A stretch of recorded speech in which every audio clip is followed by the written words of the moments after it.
Gracias, buena noche por seguir en sintonía de TN23. Somos un programa de análisis a la medida en esta noche completamente en vivo, como siempre, de martes 14 de mayo de 2019. Sandy, ¿cómo estás? Muy buena noche. ¿Lista para los análisis de hoy? Muy lista, Julio, y muy asombrada también de todo lo que está pasando en el acontecer nacional. Y bueno, cabe la mención aquí del análisis necesario que se debe hacer a esos temas. Total. Quiero que nos adelantes algo, Julio. Claro que sí, uno de ellos, porque ya que tanto estamos hablando del ámbito electoral, ¿por qué no hacer el análisis de un tema que parece polémico y contradictorio? De fiesta democrática a una tragedia electoral. ¿Será que esto puede llegar a pasar o realmente ya estamos en ello? Ese análisis va a estar muy interesante, la verdad. Sí. Y bueno, si ustedes quieren conocer más detalles del resto de noticias que tenemos, veamos nuestros titulares. Bienvenidos. De fiesta democrática a tragedia electoral, analizamos el incierto y controvertido proceso electoral 2019. Aumentarle el sueldo a los agentes del sistema penitenciario ¿realmente terminaría con la corrupción en las cárceles? La respuesta en instantes. Susana Asensio, candidata a la alcaldía de Antigua Guatemala, queda fuera de la contienda por falta de finiquito. Este caso muestra que sin finiquito no hay inscripción. El Registro de Ciudadanos del Tribunal Supremo Electoral confirmó que recibió notificación de la resolución de la Corte de Constitucionalidad en el caso Suri Ríos. Datos preocupantes. Casi el 70% de los partidos políticos tienen dentro de sus filas por lo menos a un contratista del Estado. Tribunal revocó amparo provisional otorgado al decano Gustavo Bonilla en el caso de una supuesta plaza fantasma durante la gestión de Telma Aldana en el Ministerio Público.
Iniciamos entonces con el primer tema de análisis. El Ejecutivo y el sector privado se pronunciaron ante la reciente resolución de la Corte de Constitucionalidad que deja fuera a Suri Ríos del proceso electoral. Pues dejemos que desarrolle todo el proyecto y ustedes van a poder decir si es una fiesta electoral o si se está convirtiendo en una tragedia judicial. Presidente, ¿por qué dice usted ese tipo de cosas? No aceptar las resoluciones de una corte. ¿Qué es lo que usted ve en ese sentido? Le voy a hacer una pregunta y la voy a dejar en el ambiente. Y en su momento, quizá la querré yo contestar. ¿Usted cree que es correcto que los medios de comunicación se politicen? ¿Usted cree que es correcto que las cortes se politicen? Los entes de política tienen que hacer política. Los entes de justicia tienen que hacer justicia. Los entes de comunicación tienen que comunicar. Sin embargo, sabemos que la Corte de Constitucionalidad normalmente tiene que jurídicamente sostenerlo. Lo que pedimos es que esta resolución, ojalá esperemos que haya sido con un tema jurídico y no político. Es una Corte que nosotros mismos del sector privado hemos dicho que no puede dar resoluciones o emitir resoluciones políticas o ideológicas, tienen que ser basadas en derecho. Esperemos que esta haya sido así. Bueno, ¿le parece si iniciamos este análisis? Y es que iniciemos con lo siguiente. Guatemala cada 4 años, usted en pantalla, ayúdenos por favor, tiene esta fiesta democrática electoral, ¿verdad? Es decir, las elecciones. A través de la democracia, del voto popular, el pueblo guatemalteco elige a sus autoridades y estas autoridades son electas de esta manera porque la Constitución, recuérdelo usted, delega esta función en el pueblo. El artículo 21 de la Declaración Universal de los Derechos Humanos faculta para que toda persona pueda participar de manera directa o de forma indirecta en el gobierno de su país. El actual proceso electoral 2019 está sumamente matizado por situaciones que provocan incertidumbre en la población, entre ellas la desinformación y la poca certeza en cuanto a las candidaturas. A esto hay que sumarle que las decisiones de las altas cortes, particularmente en este caso de la Corte de Constitucionalidad, están representando una especie de filtro. Ojo con esto, porque este filtro no debería existir en un proceso electoral. Yo creo que las elecciones son precisamente para que el pueblo, en todo caso, sea el que elija, ¿verdad, Sandy? Por supuesto, eso debería ser, Julio, pero sabemos que en la práctica a veces las situaciones son totalmente diferentes. Así es, Sandy. ¿Cómo ves tú estos escenarios? ¿Una tragedia? ¿Una fiesta? ¿Cómo se puede vislumbrar? Yo creo, fíjate, Sandy, que de una fiesta que son siempre las elecciones, cada vez se está acercando más y por eso es que hacemos el análisis de algo tan serio como esto a una tragedia. Primero, el tema de la desinformación que ha habido en este proceso electoral. Luego, el hecho de que con las reformas electorales a la ley de partidos políticos existan tantos binomios presidenciales nunca antes visto. Luego, también las restricciones de los mismos medios de comunicación social para cumplir con esa función de llevar a cada uno de los probables votantes como ciudadanos guatemaltecos la información pertinente. Y claro, por supuesto que se vuelve también una situación muy cuestionable el hecho de que a través de recursos, entre comillas, legales porque los fallos son emitidos por una corte, aunque no necesariamente estén envueltos de la justicia como tal. Entonces, particularmente la Corte de Constitucionalidad está diciendo, y por eso esta semana, casi que a dedo, con esta candidata, ya lo hizo el día de ayer, lo analizamos, Suri Ríos no, luego vienen otros 3 casos esta semana para ver qué es lo que dictamina. Pero aquí es donde yo insisto, Sandy, debería haber sido el pueblo guatemalteco el que dijera, claro, de todos los candidatos, ya que teníamos 23 binomios presidenciales, él o ella es el que vamos a elegir porque el pueblo decide, no las cortes. Por supuesto, y para poder profundizar en este tema tenemos otros datos que vamos a mostrar que de esta forma podamos continuar entonces con la discusión de este tema. Uno de los escenarios posibles ante todo esto que se mencionó es que puede existir un alto nivel de abstencionismo y también que se pueda generar el famoso voto nulo, que ahora sí es vinculante. Correcto. Otra situación que se puede presentar previo a las elecciones o en las mismas jornadas electorales está representado por las protestas ciudadanas. Esto creo que podría ser un factor o una situación dramático que se pueda realizar, Julio, que pueden desencadenar también violencia electoral. Este es uno de los peligros que podemos ver ahora con todo lo que ha pasado. Otra especie de tragedia electoral está representada por la denominada politización de la justicia, en la cual a manera discrecional se permita o no la participación de determinados candidatos. Y a pesar de todas estas situaciones, el proceso electoral 2019 se llevará a cabo el próximo 16 de junio y es nuestro deber cívico, ciudadano y también nuestra obligación participar. Correcto. Quizá la historia, Julio, terminará siendo el mejor juez sobre si el actual proceso electoral quedará marcado para bien o para mal por las resoluciones tomadas por la Corte de Constitucionalidad. Solo la historia al final lo va a decir. Lo va a decir, pero por el momento parecieran ser más sombras que luces en este actual proceso electoral. Si nos vamos a otros temas paralelos, la certeza jurídica del mismo, pues ya ves que los observadores internacionales ha costado, es otro tema. Vamos a tener menos. Vamos a tener menos, siendo más candidatos, siendo más población en teoría. Y en situaciones diferentes, también es que hablamos la necesidad de ese acompañamiento, Julio. Y en el tema de las manifestaciones, por ejemplo, que se pudieran generar, yo creo que esto es uno de los peligros que se podrían exactamente registrar, porque obviamente hay un descontento también en la población derivado de tantas situaciones que se han presentado, las resoluciones Y otras medidas también que se han tomado, el desconocimiento, la desinformación, al final existe ese descontento. Totalmente, totalmente. Entonces, con el descontento en sí, lo que generas es que la gente ya no tenga incentivo para ir a votar. Claro. Los jóvenes ya vimos que no tienen ninguna motivación para hacerlo. No.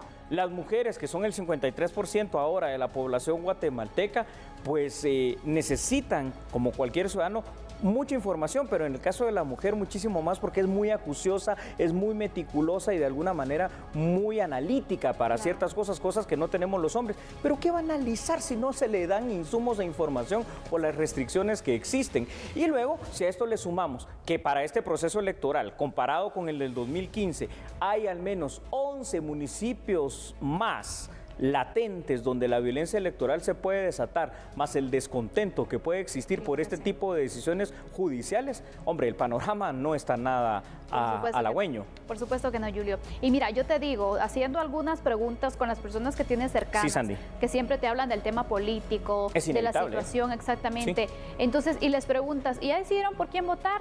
No, yo voy a votar nulo, pero ¿sabes por qué? A lo mejor el voto nulo no va a ser tan marcado, porque la gente está confundida con un voto nulo y con un voto inválido. Entonces, esto podría entonces no tener el resultado que la gente a lo mejor quisiera, pero muchos te plantean el tema, ¿no? La posibilidad del voto nulo, como un rechazo al proceso electoral o como un rechazo a lo que está pasando en el proceso electoral. Una combinación de varios factores al final. Interesante, Sandy. Ahora, ojo, y aquí, qué bueno que tocas eso, esto es importante aclararlo. El voto nulo, como tú dijiste, sí es vinculante, pero le pusieron una trampa también, es decir, no, el voto nulo, para que sea válido, y con esto vamos a cerrar, funciona de la siguiente manera de conformidad a esta reforma electoral. Del 100% de votos válidos que hayan en la elección, tiene que ser más del 50%, o sea, el 51% para arriba de votos válidos que sean nulos para que eventualmente se llegue a repetir la elección. Eso lo deja prácticamente imposible, porque con 20 binomios presidenciales se divide el voto en pequeñas porciones. Así que este tema seguramente lo seguiremos analizando, pero si te parece, por el momento lo dejamos acá. Así es, bueno, vamos a estar pendientes de qué pueda pasar en los próximos días, porque eso también va a marcar entonces, Julio, cuál va a ser el panorama para el día de las elecciones. Tienes toda la razón, Sandy. Ahora, por de pronto, vamos a ir a una breve pausa comercial, pero me gustaría dejarte con una pregunta como siempre, a ti y a los televidentes.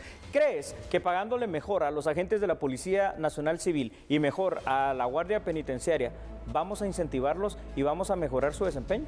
Puede ser un factor, pero ya vamos a dar nuestras justificaciones y argumentos por qué decimos esto después de la pausa. Excelente. No cambie, por favor. Somos A la Medida.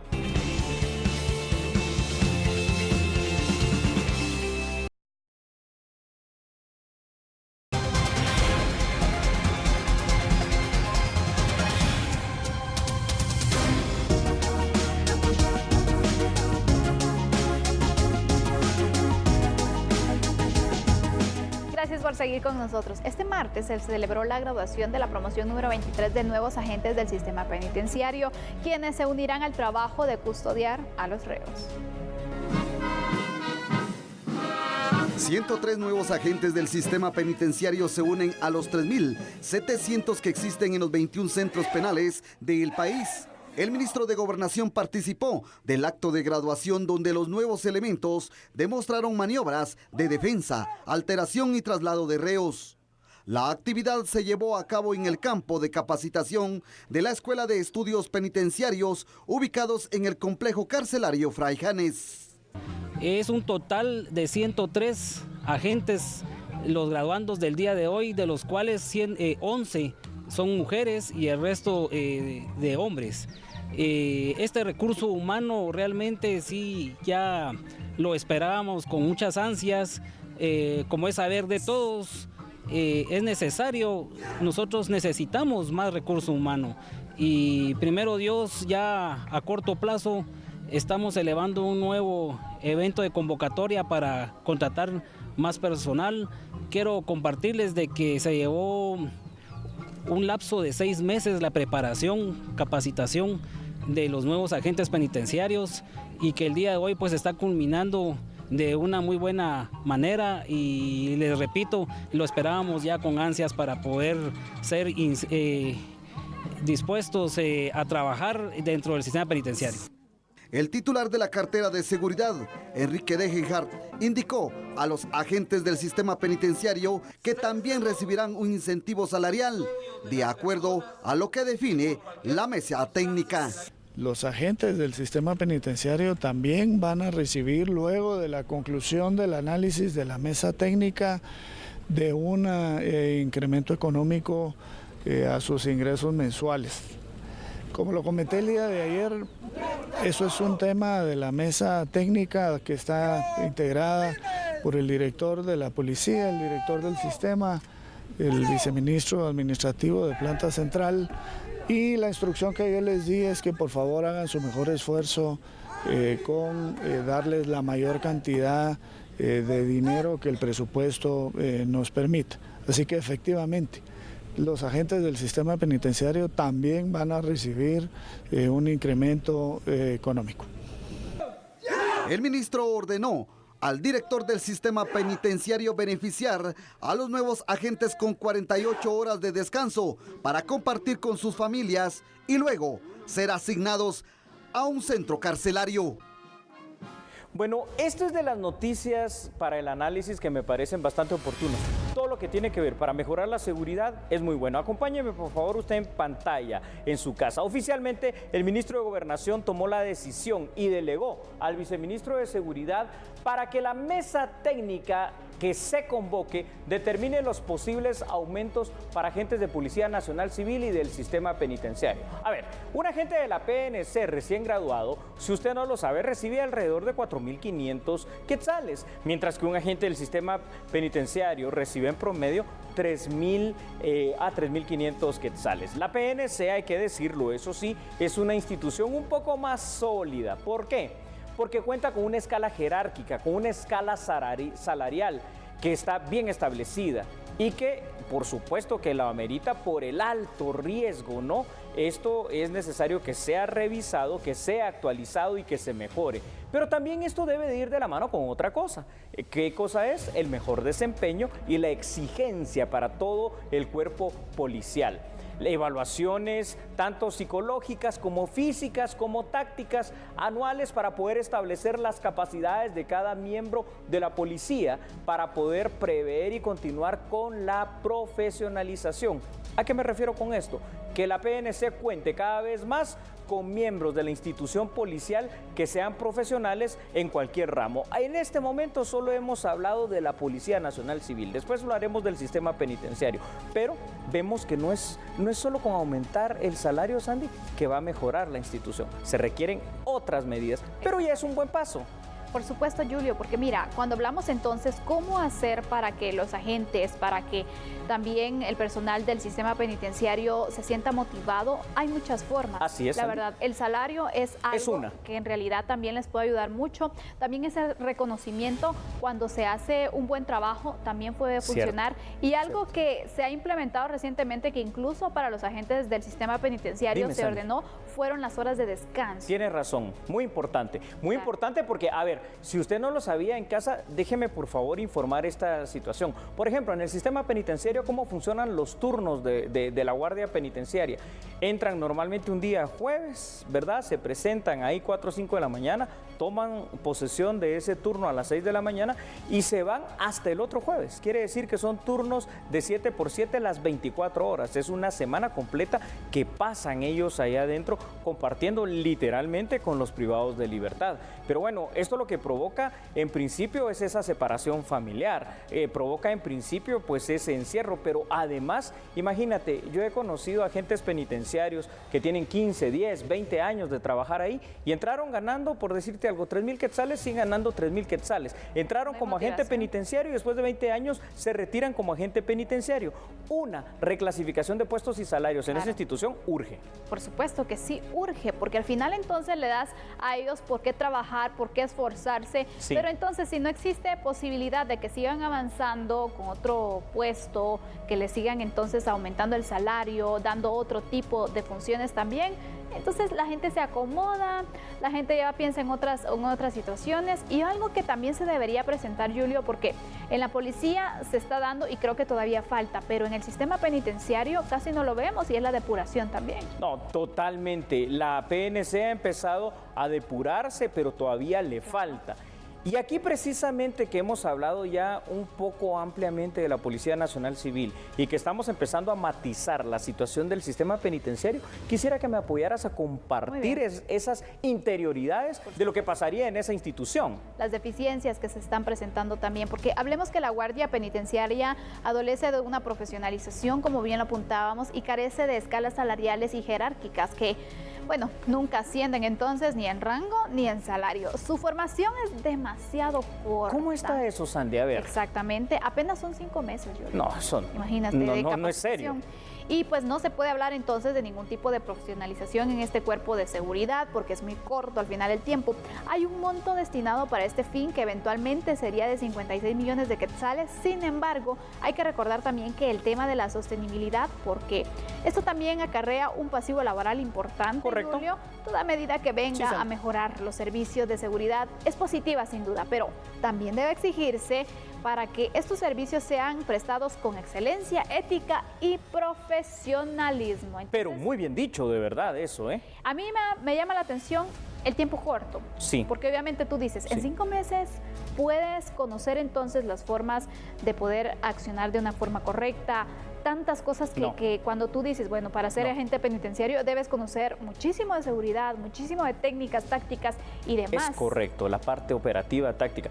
5 meses no son suficientes y estamos clarísimos de eso. Entonces es allí donde si a la par de aumentar los salarios, que esto es muy bueno, porque como tú dijiste, es un incentivo y aunque no es justificación, probablemente logre ir mermando esa predisposición de algunos, ¿verdad?, agentes penitenciarios a corromperse. Esto debe ir de la mano de otras muchas medidas. La profesionalización, el buen equipamiento, la tecnificación y todo aquello que venga a apoyar el trabajo para que nos brinden seguridad en las cárceles y en las calles va a ser importante, porque al final de cuentas tenemos que entender una cosa, Sandy, esas mejoras para la Guardia Penitenciaria y la Policía Nacional Civil van a redundar en más tranquilidad y en más seguridad para cada uno de nosotros. Sin duda, e insisto, se tiene que hacer la investigación también de los agentes penitenciarios, porque recordemos el famoso dicho de la manzana podrida, ¿no? Pudre a las demás. Esta promoción está saliendo muy bonita, pero cuando las mezclas con algunos malos elementos,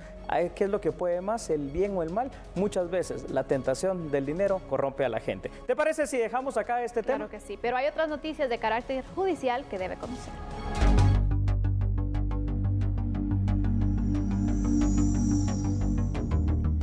Hoy un tribunal de amparo revocó, es decir, retiró un amparo provisional otorgado al decano Gustavo Bonilla para no asistir a una citación judicial para audiencia de primera declaración por una supuesta plaza fantasma durante la gestión de Telma Aldana en el Ministerio Público. El decano de la Facultad de Ciencias Jurídicas y exmagistrado a la Corte Suprema de Justicia, Gustavo Bonilla, solicitó el amparo cuestionando el interés del juez décimo de lo penal, Víctor Cruz, de citarlo apresuradamente para audiencia de primera declaración, cuando hay otros casos por conocer en su judicatura. El exmagistrado del Palacio de Justicia criticó que podría haber un interés del juzgador de citarlo tan rápidamente cuando él presentó documentos demostrando que tiene algunos padecimientos de salud. Los magistrados de la Sala Segunda de Apelaciones, constituidos como Tribunal de Amparo, otorgaron el amparo provisional. El titular del juzgado décimo no envió un informe que solicitaron, en el cual se tenía que indicar qué motivó programar la audiencia del decano de Ciencias Jurídicas el 9 de abril, la cual se suspendió y se reprogramó para este 16 de mayo. Víctor Cruz envió el documento solicitado al Tribunal de Amparo al considerar que no se violentó ningún derecho de Gustavo Bonilla y que no existe ningún interés del juez para celebrar audiencia de primera declaración. Se resolvió revocar el amparo provisional. El caso penal de Gustavo Bonilla está identificado con el número 01070-2019-00109. Según el sistema de audiencia del organismo judicial, en esta carpeta judicial, el 16 de mayo a las 11 horas en el juzgado décimo se desarrollará audiencia de primera declaración. La persona sindicada está en libertad. En la diligencia se analizará si el decano debe o no quedar sujeto a una investigación por una supuesta plaza fantasma durante la gestión de Telma Aldana frente al Ministerio Público. Y continuemos en el ámbito judicial, porque en el juzgado de mayor riesgo D, el Ministerio Público pidió que los integrantes de la organización criminal Los Huistas enfrenten un juicio por presentar documentos falsos a efecto de lograr la liberación de uno de sus colaboradores, quien fue capturado en el año 2012 transportando de manera ilegal 600,000 quetzales en efectivo.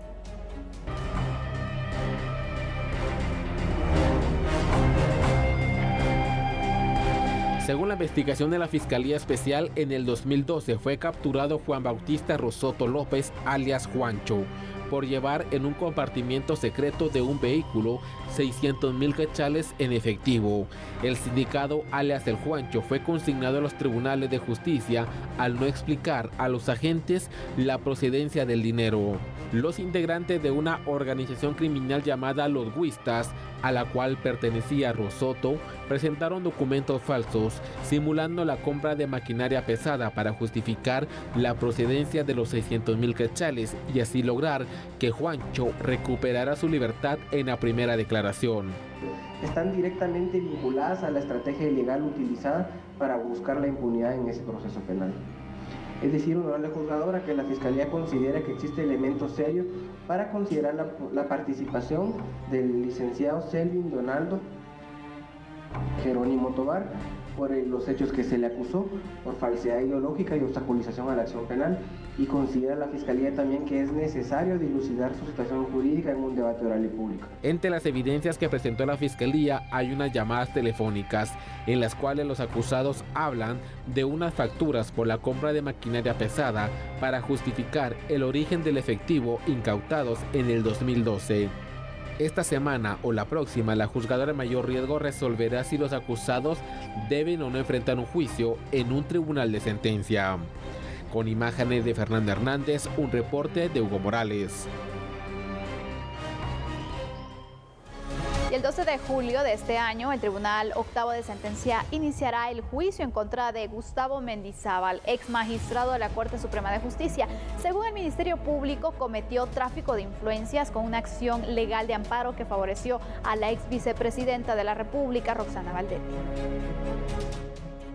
En septiembre de 2014, los magistrados del Tribunal Supremo Electoral resolvieron que Ingrid Roxana Valdetti Elías fuera separada del cargo como secretaria general del extinto partido político Partido Patriota, pues ejercía la función como vicepresidenta de la República. La exfuncionaria accionó a través de una acción de amparo en la Corte Suprema de Justicia con el objetivo de anular la decisión del órgano electoral y seguir con su cargo como secretaria general del Partido Patriota. Según la investigación del Ministerio Público, Gustavo Mendizábal, como exintegrante de la Corte Suprema de aquel entonces, utilizó su puesto en esa institución para que la acción de amparo fuera resuelta a favor de Roxana Valdetti. El juez del caso aceptó para el juicio más de 40 medios de prueba. Entre estos figuran unas conversaciones que sostuvo Mendizábal con Valdetti, en las cuales la ex vicepresidenta tuvo conocimiento del avance del recurso legal. El viernes 12 de julio de este 2019 iniciará el juicio en contra del exmagistrado de la Corte Suprema de Justicia, Gustavo Mendizábal, por cometer tráfico de influencias. Solamente pensaba lo siguiente. A ver, resulta que la actual alcaldesa de la antigua Guatemala quiere volver a participar, pero no cuenta con finiquito. Sin finiquito no hay inscripción.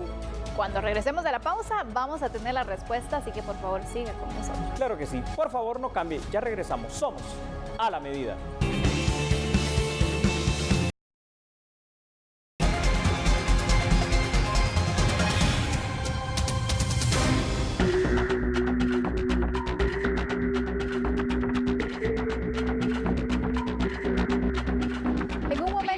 A responder esta pregunta. Susana Asensio, candidata a la alcaldía de Antigua Guatemala, quedó fuera de la contienda electoral por falta de finiquito. Conozca más detalles a continuación.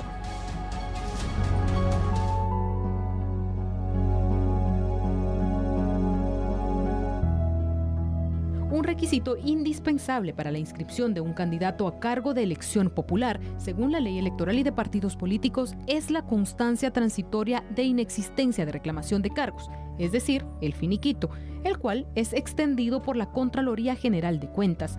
Sin este documento, un candidato no puede ser inscrito, así cumpla con todos los requisitos legales. Este fue el caso de la actual alcaldesa de Antigua Guatemala, Susana Asensio, quien por no contar con finiquito, no pudo optar a la reelección por el partido UCN. Efectivamente, el Registro de Ciudadanos dio la respectiva resolución y en este caso pues voy a leer lo que literalmente dice. En el caso de Antigua Guatemala, por el departamento de Zacatepeques, se declara vacante el cargo de alcaldesa por no presentar constancia transitoria de inexistencia de reclamación de cargos conforme lo considerando, lo cual indica pues que en este caso no participará ella. En este caso se tiene entendido que ella iba a buscar la reelección y no podrá participar. Aunque se presente un recurso de nulidad por Asensio, la inscripción solo podrá proceder hasta que ella tenga su constancia.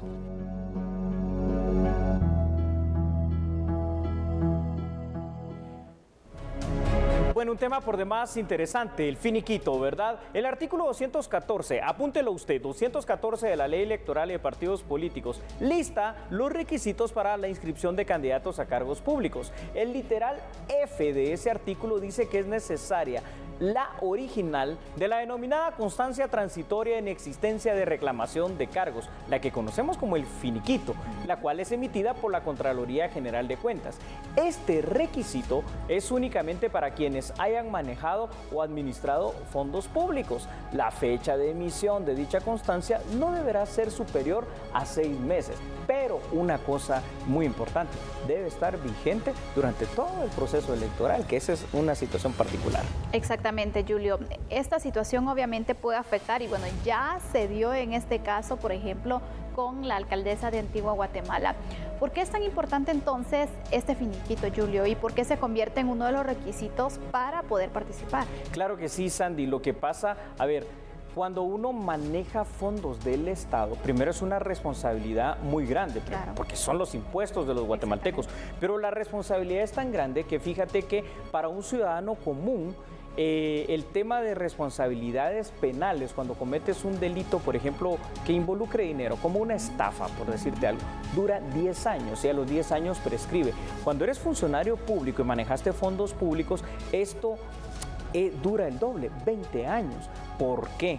Porque entonces durante esos 20 años, si hay algo que se manejó mal, que no estaba claro, o que al final de cuentas se comprueba que hubo algún grado de corrupción, mal manejo o malversación de fondos, entonces la persona puede ser requerida por la justicia guatemalteca precisamente para que responda por ese dinero que es del pueblo. Por eso, este finiquito, como comúnmente se le llama, es de vital importancia para toda persona que necesite o que quiera por lo menos participar haciendo uso del derecho humano a elegir y ser electo. Máxime aquellos que ya han manejado fondos del Estado. Exactamente. ¿Hay alguna estrategia aún de manera legal que se pueda realizar en el caso, por ejemplo, de la alcaldesa de Antigua Guatemala? ¿Como para participar? Ajá. Sí, lamentablemente tenemos que ser aquí muy claro. ¿Hay personas que han participado sin finiquito? La respuesta triste es sí. ¿Por qué? Porque entonces viene ya no el uso, sino que el abuso de otro recurso legal constitucional, el amparo, ¿verdad? El famoso amparo. Famoso amparo, que ese hay que revisarlo también, ¿verdad, Sandy? Porque imagínate, como es susceptible de toda materia y supuestamente está violentando un derecho que es fundamental tuyo, entonces normalmente se ampara, y en lo que esto se resuelve en definitiva, entonces es como muchas personas han podido participar. Legal es, pero no es ético ni moral, como lo hemos venido hablando en estos días. Así que yo creo que una de las primeras conclusiones que tenemos que tener bien clara es la siguiente: si la ley electoral y de partidos políticos lo tiene como requisito, es porque es ley, porque además es una ley de rango constitucional. Simple y sencillamente, Sandy, debe de cumplirse sin excepción alguna. Pero en este caso, por ejemplo, si se diera la situación que ampararan a la alcaldesa y que pueda participar, ¿sí da tiempo, Julio? Porque recordemos también que ya estamos en la cuenta regresiva para que finalmente se pueda darle la inscripción definitiva. La sí. impresión incluso también de las papeletas. Ahí está el problema. Lamentablemente o afortunadamente, dependiendo cómo lo quieras ver en cuanto a los intereses que puedan tener las partes, claro. No le da tiempo. No le da tiempo por esto que tú mencionas. Ahora, para finalizar el tema, yo quiero pedirte algo, que terminemos de matizarlo con información sobre el finiquito. Así es, vamos a explicar un poco más, porque el finiquito es un requisito indispensable para el caso de las elecciones.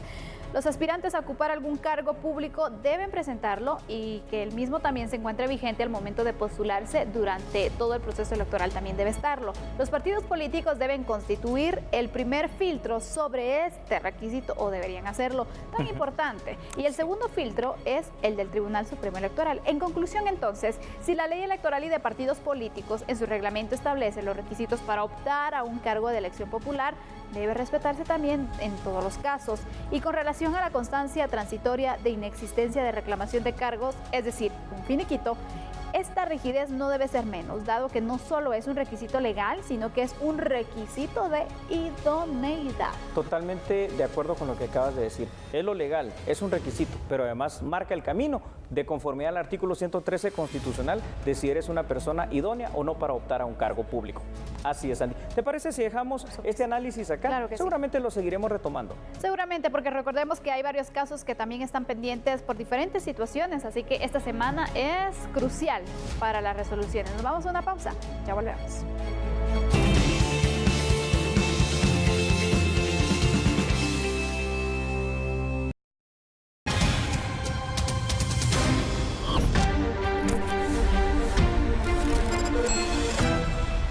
Gracias por seguir con nosotros. El Registro de Ciudadanos del Tribunal Supremo Electoral confirmó la notificación de resolución de la Corte de Constitucionalidad con el caso de Suri Ríos. La resolución de la Corte de Constitucionalidad que ordena dejar sin efecto la inscripción de Suri Ríos como candidata a la presidencia del país será acatada en las próximas horas por el Registro de Ciudadanos. Ríos perderá su estatus de candidata en cuanto el registro cumpla con lo ordenado. La notificación llegó al registrador como terceros interesados, según la resolución de la CC. En este caso particular, la resolución ordena al Tribunal Supremo Electoral que se proceda a revocar la inscripción. En el transcurso de este día, en la tarde y hasta dentro de las 24 horas que se vencen el día de mañana a las 12 y fracción del día, el tribunal en ese lapso tendrá que remitirnos a nosotros, entiendo yo, una instrucción, una orden de que acatemos la decisión de la Corte de Constitucionalidad y en consecuencia el Registro de Ciudadanos procederá a acatar la orden del Tribunal de la Corte de Constitucionalidad. Evidentemente, si se procede a hacer la inscripción de una candidatura cualquiera que sea, esta o cualquier otra, en el caso que se ordena una revocatoria de inscripción de candidatos, evidentemente también se quedan sin efecto las credenciales que hayan sido extendidas. El registro también deberá emitir un informe a la Corte de Constitucionalidad como constancia de cumplimiento de la orden de la máxima Corte. Y es que diputados al Congreso de la República reaccionaron ante el fallo de la Corte de Constitucionalidad que ordenó, como usted ya lo escuchó, al Tribunal Supremo Electoral dejar sin efecto la inscripción del binomio presidencial del Partido Valor, Suri Ríos y Roberto Molina Barreto. Veamos la información.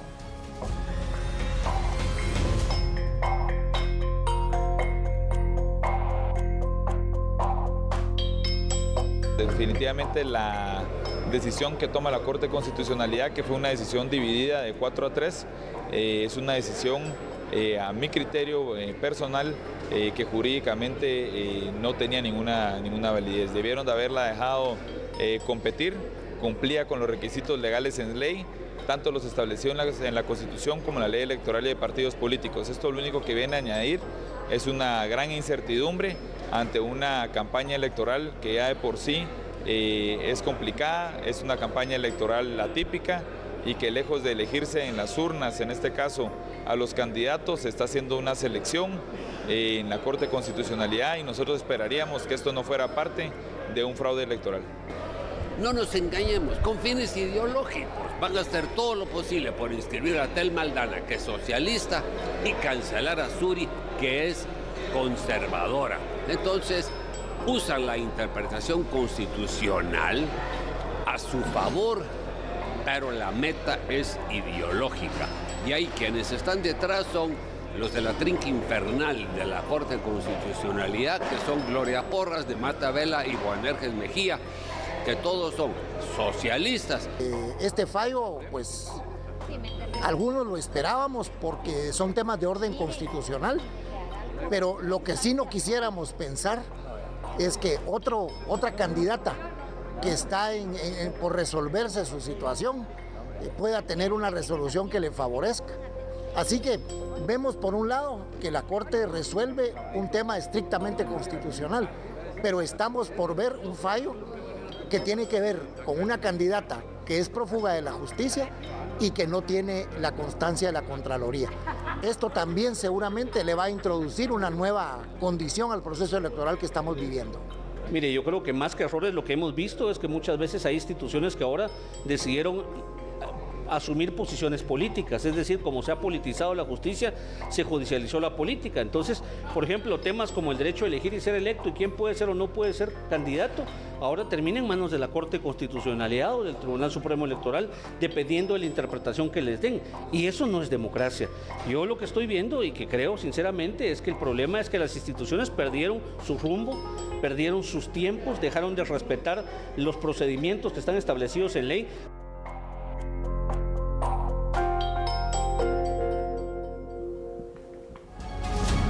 Y en otro tema, casi el 70% de los partidos políticos tienen dentro de sus filas por lo menos un financista del Estado. Según un informe de una organización de la sociedad civil, de los 29 partidos políticos que postulan candidatos al Congreso de la República, 19 de ellos tienen en sus listados a financistas del Estado, incluso con contratos vigentes en este año.